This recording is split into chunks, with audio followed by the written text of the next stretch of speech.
میرا سوال آپ سے یہ کہ اس سب کے ہونے کے بعد پی ٹی آئی کے پاس اب کیا آپشن ہے؟ پی ٹی آئی کا اگلا جو لاہ عمل ہے وہ کیا ہے؟ کیا آپ کو نہیں لگتا کہ سب کے بعد اب فوری رہائی اہم رہنماؤں کی مشکل ہو گئی ہے؟ بالکل، آپ بالکل ٹھیک کہہ رہے ہیں. کوئی رہائی مشکل نہیں ہے، رہائی ناممکن ہے اس وقت. رہائی ناممکن ہے کیونکہ دیکھیں بند عدالتوں میں تو ویسے ہی فیصلے ہوتے ہیں. اس کے بعد ہمیں جو امید تھی کہ اسلام آباد ہائی کورٹ سے جب کھلی عدالت میں آئیں گے تو وہاں سے انصاف ملے گا، مگر ان عدالتوں سے جہاں پر اب اسلام آباد ہائی کورٹ میں سینئر ترین جج کو آپ ڈیموٹ کر کے آپ امپورٹ کر رہے ہیں ایک جج کسی اور ہائی کورٹ سے. اور یہ ماضی میں آپ کو تاریخ میں اس کی مثال وہیں پر ملتی ہے کہ جب پی سی او کے تحت ججز لائے گئے تھے. تو یہ جو 26ویں آئینی ترمیم ہے نا، یہ پی سی او پرو میکس ہے، مگر پی سی او ایک مارشل لاء کے، ایک اعلانیہ مارشل لاء کے دور میں لگا تھا، اور آج 26ویں آئینی ترمیم جو ہے وہ پارلیمان کے ذریعے لگائی گئی ہے. جسٹس اقبال حمید الرحمان بھی لاہور ہائی کورٹ میں تھے. وہ 18ویں ترمیم کے بعد اسلام آباد ہائی کورٹ گئے تھے، تب پی سی او نے ایکشن نہیں تھا. وہ نہ صرف اسلام آباد ہائی کورٹ میں رہے بلکہ وہ سپریم کورٹ بھی گئے and then he had to resign for certain reasons. What are those reasons? آپ ڈھونڈیں. چلے دیکھیں گے، میں ان سے واقف نہیں ہوں. لیکن میں کہہ رہا ہوں کہ یہ صرف نہ پی سی او بلکہ 3 مثالیں ہیں کہ ججز ٹرانسفر. بری بات ہے اگر سندھی بولنے والا ایک جج جو ہے سومرو صاحب، وہ اسلام آباد ہائی کورٹ آ گئے ہیں. ایک بلوچی زبان بولنے والے بلوچستان سے جج صاحب وہ اسلام آباد ہائی کورٹ آ گئے ہیں. ایک پنجابی جج صاحب جو ہیں وہ اسلام آباد ہائی کورٹ آ گئے ہیں. اس وقت جو اسلام آباد ہائی کورٹ میں ججز بیٹھے ہیں وہ کیا پاکستانی نہیں ہیں؟ بالکل ہیں. میں کہ بری بات کیا اس میں بری بات نہیں ہے. بری بات اس میں صرف یہ ہے کہ آپ چنتخب کر رہے ہیں ججز کو. آپ اپنی مرضی کے آپ نواز رہے ہیں ججز کو. اس سے صاف ظاہر ہوتا ہے کہ یہ وہ ججز ہیں آپ کے، یہ اتنے منظور. آپ کو ضرورت کیا پڑی؟ آپ کو ضرورت کیا پڑی کہ آپ باہر سے ججز کو امپورٹ کریں اسلام آباد ہائی کورٹ؟ کیسز کا برڈن بہت ہوگا نا. ہاں جی، اور سپریم کورٹ میں بھی کیسز کا اتنا برڈن تھا کہ ان کو 26ویں آئینی ترمیم بلاول بھٹو صاحب کو اس کی سپورٹ کرنی پڑی کیونکہ وہ چاہتے تھے پینڈنسی کم ہو. مگر جب سے، اور اس لیے آئینی بینچ بنانا ضروری تھا، جب سے آئینی بینچ بنی ہے کتنے کیسز نپٹائے ہیں انہوں نے، کتنے آرڈرز آئے ہیں ان کے؟ ابھی تو نیا بینچ بنا ہے. کافی عرصہ ہو گیا. نیا بینچ بنا ہے. پینڈنسی اگر ہم نے ختم کرنی ہے، آئینی معاملات جو ہیں محترمہ وہ 290 ہیں آئینی نوعیت کے معاملات پیچیدہ ہوتے ہیں، اس پہ وقت لگتا ہے، آرگومنٹس ہوتے ہیں، عدالتی نظیریں آتی ہیں. میرا سوال وہیں کا وہی ہے کہ یہ سب چلے. میں مانتا ہوں کہ حکومت کی یہ تمام حکمت عملی جو ہے نا بالفرض یہ اچھی نہیں ہے، آپ کی نزدیک بری ہیں، بٹ میرا سوال ہے کہ پاکستان کی سب سے بڑی جو اپوزیشن جماعت ہے اس کا اگلا لاہ عمل کیا ہے؟ احتجاج، اپوزیشن کا الائنس، امریکہ سے توقعات یا خط لکھنے ہیں؟ امریکہ سے توقعات ہمارے نہیں ہیں.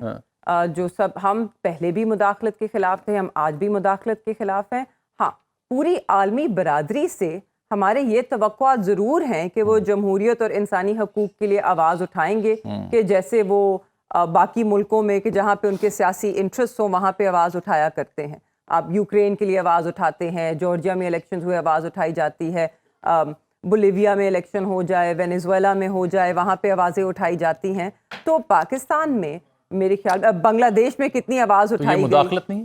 یہ مداخلت نہیں ہے کسی ملک کے اندرونی معاملات میں. Not at all. اگر آپ کسی ملک کو، اگر تو وہ ملک کہتا ہے کہ ہم آئینی طور پہ ہم ایک ڈکلیئرڈ جمہوریت ہیں، اور اس کو صرف یہ کہنا کہ آپ اپنے آئین کے تابع ہوں، آپ جمہوریت کے تقاضے پورے کریں، بنیادی انسانی حقوق تو ہمارے جو ہیں وہ انٹرنیشنل کنونشنز، آبلیگیشنز، ٹریٹیز، اس کے بھی ہم پابند ہیں. آپ نے دیکھا جی ایس پی پلس اسٹیٹس آپ کا جو ہے اس کے اوپر اب ایک سوالیہ نشان آ گیا. انہوں نے اندیا دے دیا. اب جب later on in the year ان کا وفد آئے گا اس کو ریویو کرنے، تو ہمیں پتہ ہے کہ وہ اس پہ ایک کوسچن مارک ہے. آپ کی حکمت عملی کیا ہے؟ میرا سوال ہماری حکمت عملی اب آپ دیکھیں، امریکہ والی آپشن تو مائنس کر دی نا کہ ہمیں ان سے امید نہیں. ہم اپوزیشن الائنس بالکل بنا رہے ہیں. ہم ساری اپوزیشن کی جماعتوں سے ہم گفتگو بھی کر رہے ہیں، ہم ان کو ریچ آؤٹ بھی کر رہے ہیں، اور ہمیں امید ہے کہ وہ ہمارے ساتھ اس پلیٹ فارم پہ آئیں گے، کیونکہ اس وقت پاکستان کو جو خطرے لاحق ہے وہ باہر سے نہیں ہیں، وہ اندر سے ہی ہیں. 8 فروری کو کیا کرنے جا رہی ہے پی ٹی آئی؟ 8 فروری کو جیسے خان صاحب کی ہدایت ہے اور جیسے خان صاحب نے حکم دیا ہے کہ 8 فروری کو پاکستان بھر میں احتجاج ہوگا، ریلیز ہوں گی، سوابی میں ایک بہت بڑا جلسہ ہوگا. اس کو ایک سیاہ دن کے طور پہ منایا جائے گا.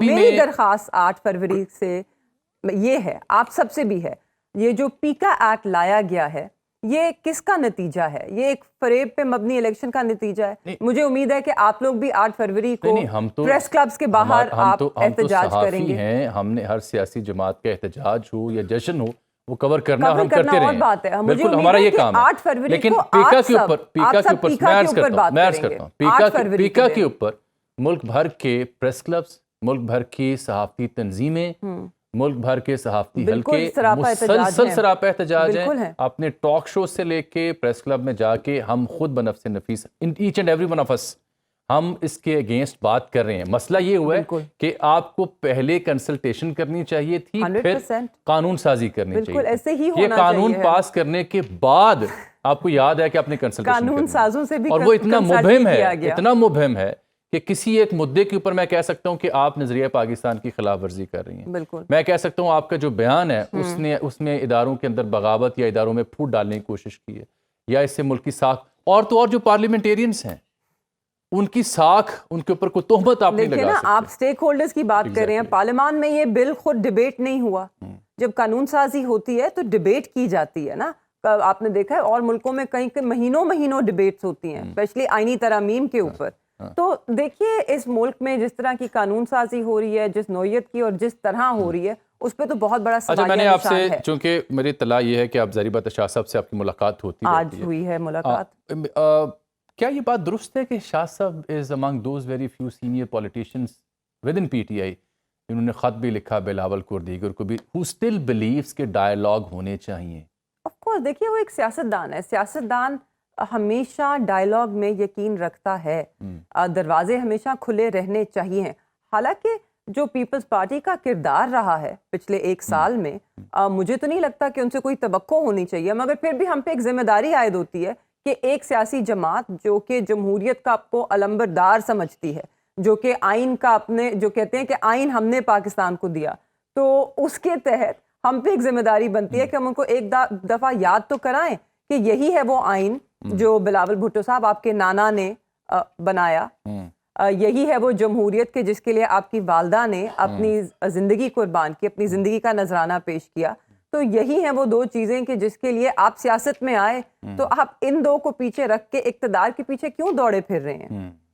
اتنا تو ہم پہ بنتا ہے کہ ہم کو تھوڑا یہ بتلائیں کہ تھوڑا یاد کیجئے، اپنی جماعت کا ماضی یاد کیجئے، اور شاید اس کے ساتھ کوئی انصاف کر سکے وہ. بالکل ٹھیک. اچھا، تو شاہ صاحب ابھی بھی مذاکرات کی حامی ہے، لیکن اس بیچ میں یہ بھی تو بڑی قابل غور بات ہے نا مہربانو صاحبہ کہ ان کا اور خان صاحب کا رابطہ یا کمیونیکیشن اس طرح سے نہیں ہے. آئی ریممبر کہ اس سے پہلے جب زمان پارک ہو یا کبھی وہ ڈیالہ جانا پڑے انہیں کیس میں، جب انہوں نے خان صاحب سے کوئی بات کی انہوں نے اس پہ کان دھرے بات مانی، ان لائک ادرس. بالکل. تو کیوں نہیں پی ٹی آئی کی دستیاب قیادت شاہ صاحب کو آن بورڈ لیتی، ان کی سیاسی بصیرت سے فائدہ اٹھاتی؟